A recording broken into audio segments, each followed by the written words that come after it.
dogs. G'day. Out for a nice little morning rainforest hunt this morning. Starting to get cold here in the hills. This was a really nice close block to my place, no more than 5 minutes drive. I've always been a big advocate of learning your own backyard. You don't always need to drive for 60 hours across the country to an El Dorado where 100-kilo boars jump into the back of your ute. If you spend the time, there's often quality hunting and fishing to be had very close by. So the pig's got a wallow around here somewhere. This is the wallow the pig's been using, the source of all those mud splatters on the vegetation. Mark there. It's not a huge pig, but more recently used. The dog's got about 10 metres up there and both just took off like rockets. There we go.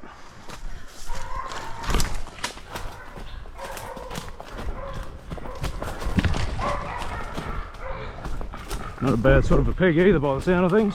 Well, that's got to be one of the closer pigs we've caught in a while. So that was definitely not the most difficult find the dogs had pulled off, and the pig did not get very far at all.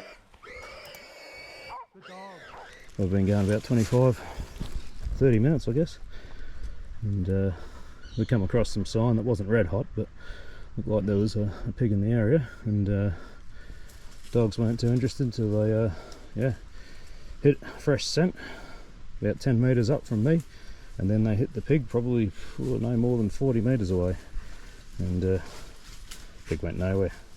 Excellent. Well, got the meat hanging up to chew. I'll mark that on the GPS, and I'm going to keep on going and see if we can't find the boar, if there is one around here. Good dogs.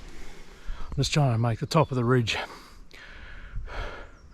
so I can sort of curve around and come back into the wind, because at the moment the wind is kind of not in our favour, so just trying to make the top, but she's pretty steep.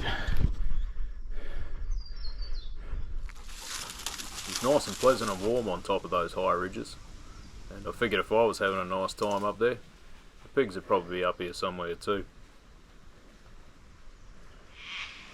Well, these bastards of birds are not good for hunting. They sit up there in the trees and they just yell at you. Haven't quite escaped those bloody mongrel cockatoos screaming at me. I've come into some thicker stuff so they can't see me at least. Just struck a little bit of fresh pig activity here.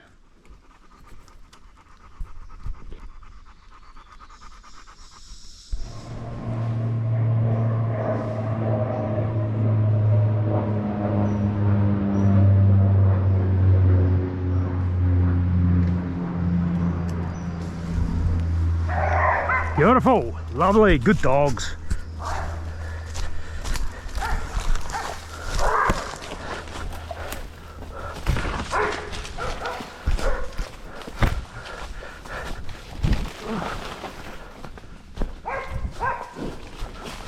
A good pig one, much better than a bloody sow.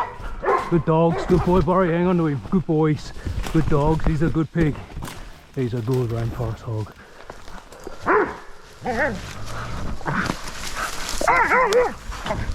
Good dogs, good dogs, good dogs. Oh, he's a beauty. Good dogs. Bringing me bloody knife out. Good dogs. That's done for him. Good dogs. Oh, good dogs. Good dogs. Well, bizarrely, that was a bloody... You can hear it again. The light plane going backwards and forwards right over this bloody high ridge here. And I think that actually bloody masked the sound of the approach of the dogs to this bloke. They just took off into the gully and didn't go far at all. Good dogs. I mean, he's no 120 kilo crop pig, but in this kind of mongrel steep terrain that we got here, I tell you what, I'm always happy with a pig of this quality. This is a good pig, good rainforest hog. Good dogs. Good dogs. Ain't got the biggest hooks on him, but yeah, it's fairly standard for around here too. Good boys. Good boys. Good dogs. Good dogs. Well, I'm bloody happy with this bloke. Really good effort by the dogs. I mean, not that it was a long find or anything. He was right there in the gully as I was coming down, starting to come down this ridge. This nice little rainforested ridge. And they sort of found him and, yeah, pulled him up pretty bloody quickly. He broke on them a couple of times, but only made it probably 60 metres before, yeah, they had him well and truly under control. Burry had a good hold. He got a little poke just in front of his ear for his efforts, but nothing too major. But yeah, very good, solid little rainforest boar, this one.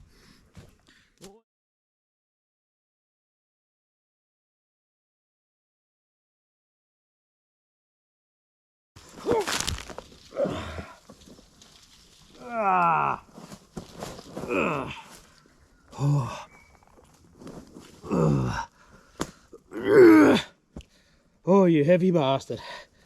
Oh, this is going to be extremely fun to carry out of the bloody mountains. The big heavy bastard. But I embarked on one of the most brutal carries I've done in a while, with that big stinking bastard on my back for 3.5 hours, back to the ute. The dogs cut some hot scent back down along the track and managed to bravely pull up a 200-gram squealer, but eventually I got the pork off the hill and down to the community, where there's always mouths to feed and plenty of willing takers for some fat bacon. Cheers, and I'll catch you next time.